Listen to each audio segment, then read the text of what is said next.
അടുത്തിരിക്കുന്ന ആളുടെ കൈ കൊടുത്തിട്ട് പറ. பக்கத்துல கை கொடுத்து சொல்லுங்க. 2025 2025 ഞാൻ എവിടെ പോയാലും நான் எங்க போனாலும் ദൈവം എന്റെ കൂടെ ഇരിക്കും. தேவன் என் கூட தான் இருப்பார். ഞാൻ ബിസിനസ് ചെയ്താൽ, நான் பிசினஸ் செய்தால் അവിടെ ദൈവം കൂടെ ഇരിക്കും. அங்க என்னோடு கூட தேவன் இருப்பார். ഞാൻ എക്സാം എഴുതാൻ പോയാൽ, நான் எக்ஸாம் எழுத போனா അവിടെ ദൈവം എന്റെ കൂടെ ഇരിക്കും. என்னோடு கூட தேவன் அங்க இருப்பார்.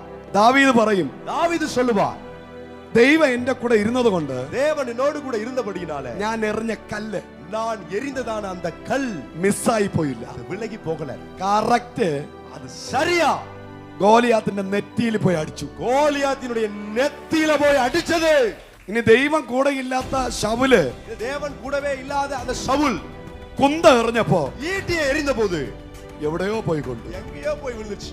മനസ്സിലായോ നിങ്ങൾക്ക്? உங்களுக்கு புரியுதா? ദൈവം ഇല്ലെങ്കിൽ தேவன் இல்லாவிட்டால் മിസ്സാകും.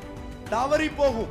ദൈവം നിന്റെ കൂടെ ഉണ്ടെങ്കിൽ தேவன் உன்னோடு கூட இருப்பாரே என்றால் നിന്റെ ഇന്റർവ്യൂ മിസ്സാകത്തില്ല. உங்க இன்டர்வியூ மிஸ் ஆகாது.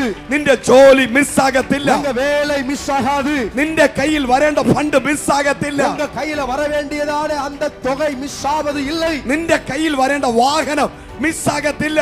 உங்க கையில வரக்கூடிய அந்த வாகனம் தவறி போவது இல்லை. 2024 പറഞ്ഞു, 2024 சொன்னா അയ്യോ ஐயோ ആ ചീട്ട് എനിക്ക് കിട്ടേണ്ടതായിരുന്നു, அந்த சீட் எனக்கு கிடைச்சிருக்கணும், മിസ്സായി പോയി. அது தவறி போயிடுச்சு. 2025 2025 നിന്റെ പേരിലേ വിഴത്തുള്ളൂ. உங்க பேர்ல தான் அந்த சீட் விழும்.